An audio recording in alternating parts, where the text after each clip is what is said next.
కథలో ఎన్ని ట్విస్టులున్నాయో తెలుసా? ఏ సీరియల్లో కూడా ఈ ట్విస్టులు ఉండవేమో. Thank you. No mention.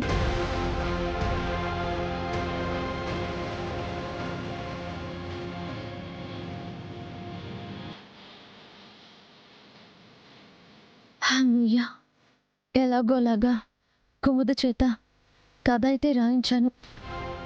దొంగ బాబా ఆ కథను చదివాడంటే మాత్రం పసిగట్టేస్తాడు. దుర్మార్గుల ఆట కట్టేస్తాడు.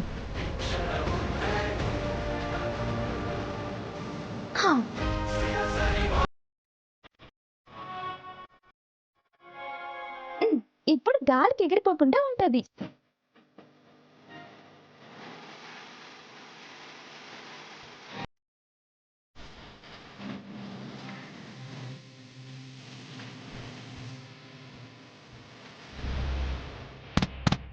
శివా, శివా, శివా,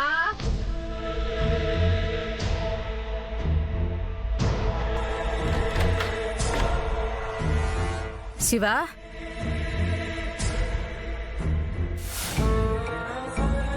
శివా, భోజనానికి పిలుస్తుంటే పలకవేంటి? ఎన్నిసార్లు పిలవమంటావు? అప్పుడే పడుకున్నావా? లేవే.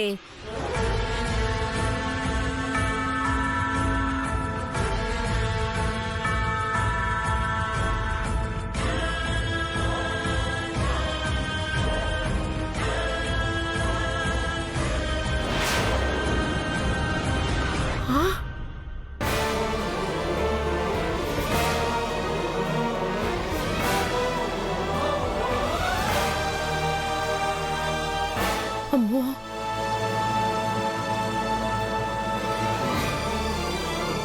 ఇదెక్కడికి వెళ్ళింది? ఇంట్లో లేదా, లేక ఊళ్ళోనే లేదా? దేవా, దేవా,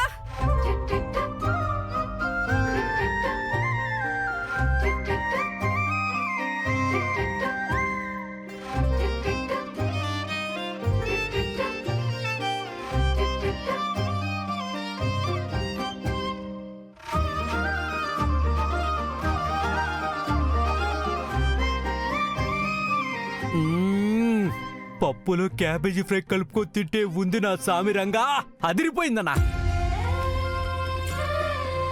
ఎంతైనా అమృత తల్లి పేరుకు తగ్గట్టే తన వంటలు కూడా అలాగే ఉంటాయన్నా. అలా అని చెప్పి పెళ్లిలో అమృత చేతనే వండిద్దాం అనుకుంటున్నావేంట్రా? అబ్బే, నా మాటికి అర్థం అది కాదన్నా. అన్నయ్య, నేనిప్పుడే చెప్తున్నాను, అక్క పెళ్లిలో నేనే పనులు చేయను. మేం కూడా అన్నయ్య కొత్త బట్టలు కట్టుకొని వచ్చిపోయే వాళ్ళని పలకరిస్తూ ఫోటోలు దిగుతాం. కానీ కొంగు దోపుకొని ఆ పని ఈ పని చేయమంటే మాత్రం మా వల్ల కాదు. అవునన్నయ్య, నేను కూడా ఇక్కడ పుల్ల తీసి అక్కడ పెట్టను. మీ చేతి ఎందుకమ్మా పనులు చేపిస్తాను? పెళ్లిలో మీరు దర్జాగా ఉండాలి.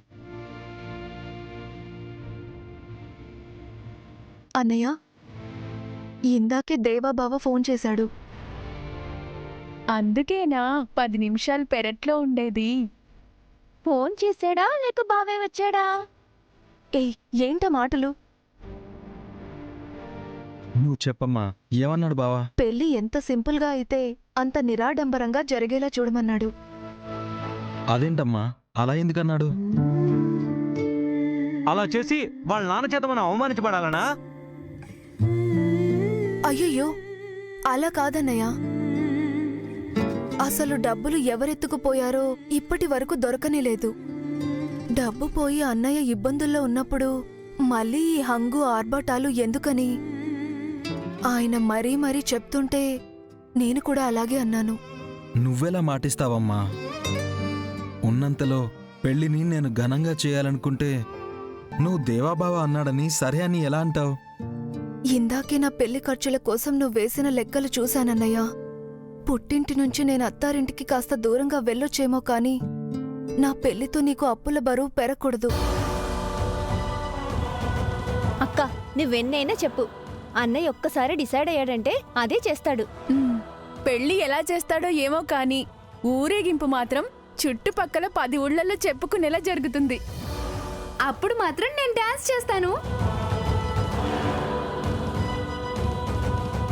ఆడపిల్ల అణిగి మణిగి ఉండాలని అడ్డుపడకూడదు, ముందే చెప్తున్నాను. మీరు ఎంత ఆనందంగా ఉంటే ఆ పెళ్లి అంత బాగా జరిగినట్టమ్మా. నేను ఎలాంటి అభ్యంతరాలు చెప్పను. చెల్లెమ్మలు ఇక కాసుకోండి. నేను కూడా ఎన్టీఆర్ స్టెప్పులు, ఏఎన్ఆర్ స్టెప్పులు అన్ని మిక్స్ చేసి గెంతులేస్తే జనాలు ఎరగబడి నవ్వాలంతే. రేయ్, నువ్వు నవ్వించాలనుకుంటున్నావా, నవ్వుల పాలవ్వాలనుకుంటున్నావా? జనం నవ్వినా సంతోషంగా ఉన్నట్టే కదన్నా.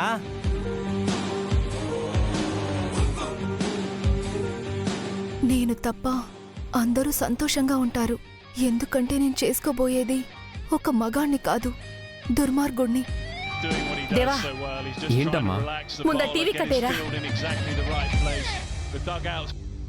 అమ్మా, నేను ఇంట్రెస్టింగ్ గా చూస్తుంటే నువ్వెందుకు టీవీ ఆఫ్ చేస్తున్నావు? మీ నాయనమ్మ గాని మీ నాన్న గాని వచ్చి అడిగేలోగా మీ చెల్లిని తీసుకొచ్చేరా. ఏంటి, శివ ఇంట్లో లేదు. బయట ఉందేమో. లేదురా, వరండాలో కూడా చూశాను. లేదు దేవా, ఖచ్చితంగా తను వెళ్ళిపోయింది. ఊరు దాటేలోపు తీసుకురాగలిగితే తప్ప మనకి మర్యాద ఉండదు. అమ్మా, నువ్వేం టెన్షన్ పడకు, తను వచ్చేస్తుందిలే. అంత తేలిగ్గా ఎలా మాట్లాడగలుగుతున్నావు దేవా? ఒక ఆడపిల్ల ఇంట్లో కనిపించకుండా పోయిందంటే నీకు కాస్త కూడా కంగారుగా లేదా? కూల్ అమ్మా, ఒకసారి నీ మేనల్లుడు గంగబావకి ఫోన్ చేయి, ఎక్కడున్నా తీసుకొచ్చేస్తాడు. సరేరా.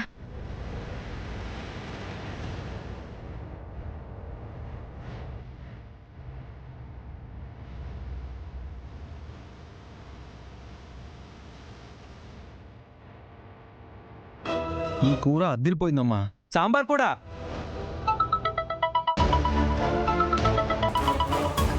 అత్తయ్య ఫోన్ చేస్తోంది. హలో.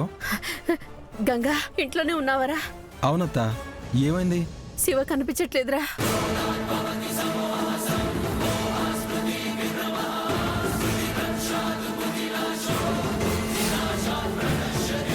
ఏంటి?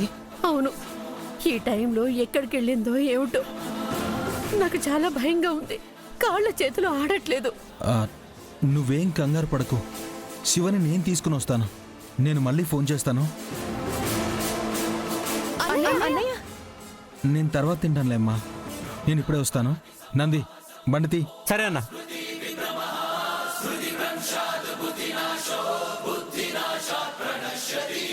కర్మేరాయిగా కాలికి తగిలితే రేగిన గాయమీ మానునా, పగతో రగులుతూ పూజలు జరిపితే గుడిలో దైవమే ఉండునా, చీకటిని తరిమేందుకు వెలిగే చిన్న దీపం ఊరూరంతా తగలబెట్టి జ్వాలయింది ఏంటో.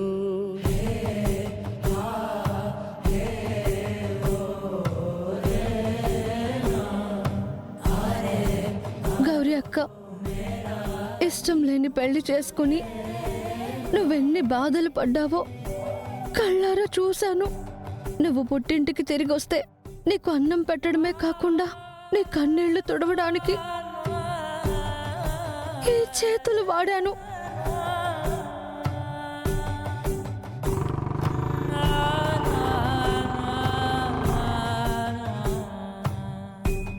బాగా చదువుకుంటే భవిష్యత్తు ఉంటుంది చెల్లి అని చెప్పి నన్ను ప్రోత్సహించి నువ్వనుకున్న లక్ష్యాన్ని సాధించకుండా అత్తారింట్లో నిన్ను సాధించేస్తున్నారని నాతో చెప్పుకొని నలిగిపోయేదానివి.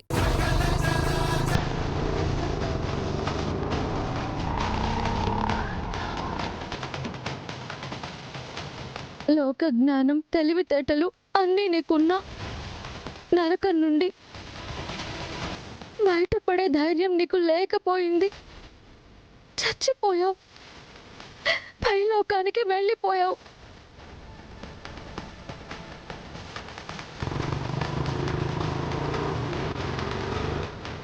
బలవంతంగా నీ పెళ్లి చేసినా చెప్పా పెట్టకుండా వెళ్ళిపోయి నీ బ్రతికేదో నువ్వు బ్రతుకుతావు అనుకున్నాను.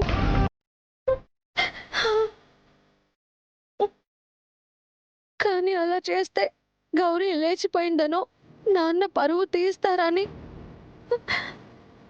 నువ్వు ప్రాణం తీసుకుని నీ శవాన్ని మాకు అప్పచెప్పి వెళ్ళిపోయావు.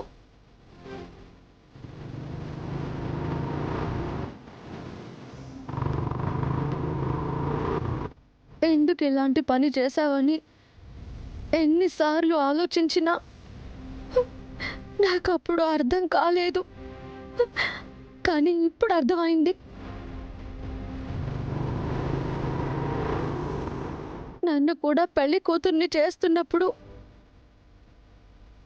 ఆడపిల్లకు యుద్ధం చేసే దమ్మున్నా తన చుట్టుప్రక్కల ఉన్న బుద్ధి లేని వాళ్ళ వల్ల తన ప్రమేయం లేకుండానే తన జీవిత భవిష్యత్తు నాశనమైపోతుందని నేను తెలుసుకున్నాను. ఏం చేయనక్క, చివరికి ఎలాంటి నిర్ణయం తీసుకోను.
ఎందుకు నన్ను బయటికి తీసుకొచ్చావు? నేను నిన్ను బయటికి తీసుకురావడం ఒక్క నిమిషం లేట్ చేస్తే నిన్నిక్కడి నుంచి పాడలో ఎత్తుకుని వెళ్ళేవాళ్ళు. ఎందుకు? ఎందుకంటావేంటి? చచ్చిపోవాలనుకున్నావు కదా. హా? ఎవరు? ఇక్కడ నువ్వు కాకపోతే ఇంకో 10 మంది ఉన్నారా? నేనే ఉన్నాను. నువ్వు రాకముందు నేనొక్కదాన్నే ఉన్నాను. కానీ చావాలనుకున్నది ఎవరు అంటున్నాను. ఏయ్, నువ్వే కదా పెళ్లి ఇష్టం లేక నీళ్లలో పడి సూసైడ్ చేసుకోవాలి అని అనుకున్నావు. నీకెవరు చెప్పారయ్యా నేను నీళ్ళలోకి దూకి చావాలి అనుకుంటున్నాను అని? నీకేమైనా లెటర్ రాసానా? మెసేజ్ చేశానా? ఫోన్ చేశానా? ఏయ్, ఏం చేయనక్కర్లేదు. నువ్వు ఈ పని చేస్తే అర్థమవుతుంది. అబ్బా, నాకేదో మనసు బాలేక ఇక్కడికొచ్చి ఈత కొడదామని నీళ్ళలోకి దూకితే బావిలో పడ్డ బిందెను తీసుకొచ్చినట్టు పైకి తీసుకొచ్చావు. ఈత? ఈత ఈత అంటే తెలీదా? తెలుసు. ఈత కొట్టాలంటే పైనుంచి దూకరు. నేను దూకుతాను. నేను గజ ఈతగాళ్ల కంటే బాగా ఈత కొట్టగలను. అయినా పెళ్లి ఇష్టం లేకపోతే ఏ ఆడపిల్ల దూకదు. ఆ విషయానికొస్తే మీ ఇంట్లో కూడా పెళ్లికి రెడీ అవుతుందిగా ఆ శ్రీవల్లి, తను కూడా దూకుతుందేమో.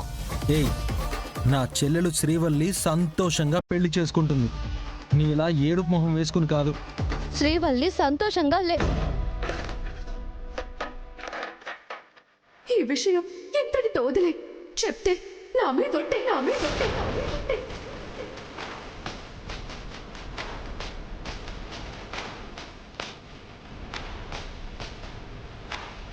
చెప్పు.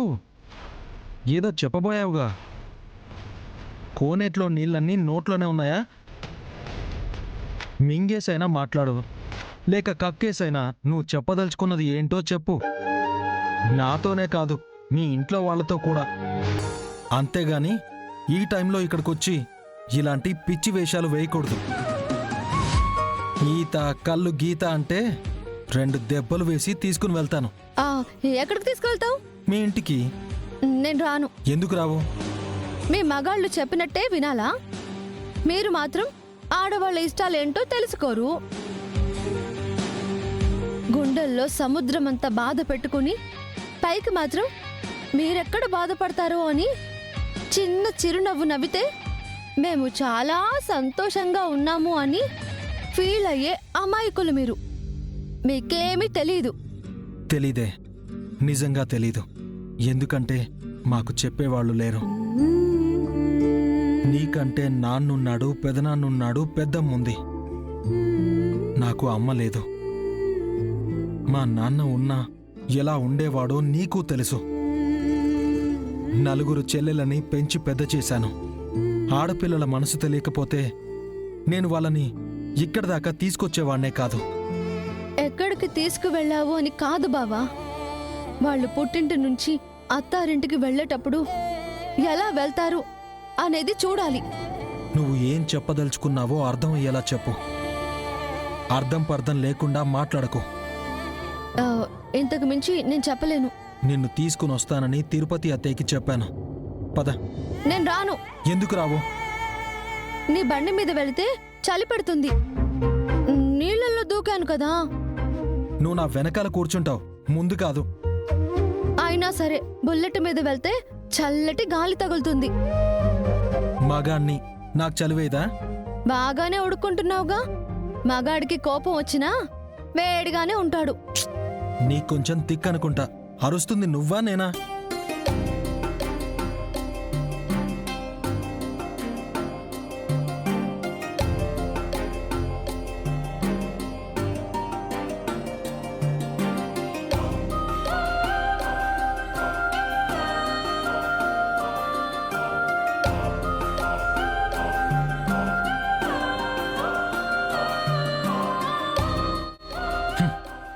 ఇదిగో తీసుకో. ఎందుకు? ఇస్త్రీ చేసివ్వు. లేకపోతే ఏంటి? చలేస్తుంది అన్నావు. నువ్వు చొక్కా వేసుకుని కూర్చో, నేను తీసుకెళ్తాను. నువ్వు ఇలా చెప్తే నేను వేసుకోను. మరి ఎలా చెప్పాలి? బుజ్జగించాలి. 4 చెల్లెళ్లను పెంచాను అన్నావు. ఒక మరదల్ని ఎలా చూసుకోవాలో కూడా తెలీదా నీకు? ఇది మొండికేసి తెల్లారెట్టు చేసేలా ఉంది. శివమ్మా, రామ్మా, నిన్ను ఇంటికి తీసుకుని వెళ్తాను. నా చొక్కా వేసి తీసుకుని వెళ్తాను. నా బంగారు తల్లివి కదూ, నా బుజ్జి కొండవి కదూ. చెప్పడం కాదు, చక్కా కూడా వేయాలి. వేస్తాను, తప్పుతుందా?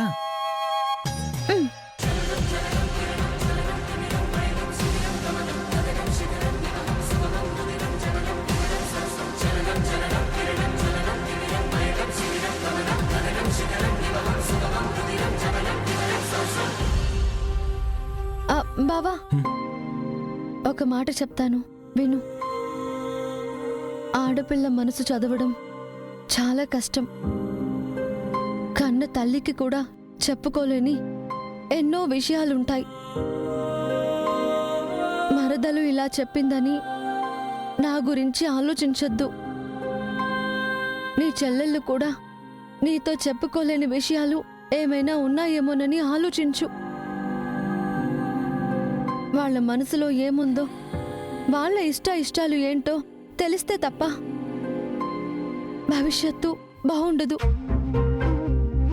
అయిందా నీ ఉపన్యాసం? పద.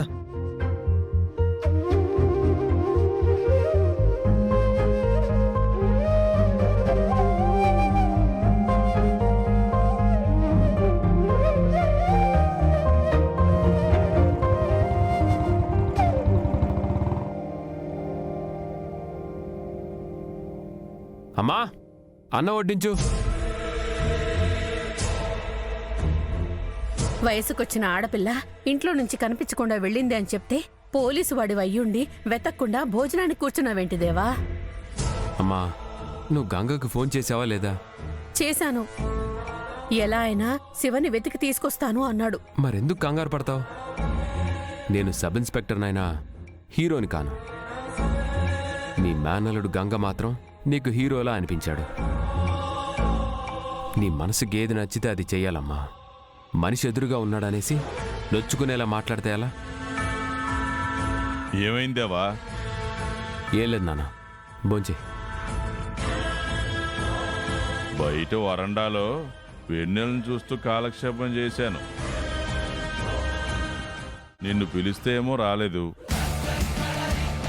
మందు కంపెనీ ఇచ్చేవాళ్ళు లేకపోతే కంపరంగా ఉంటుంది. అట్టా సూత్తావేంటి తిరుపతి? అన్నం పెట్టు. ఆ?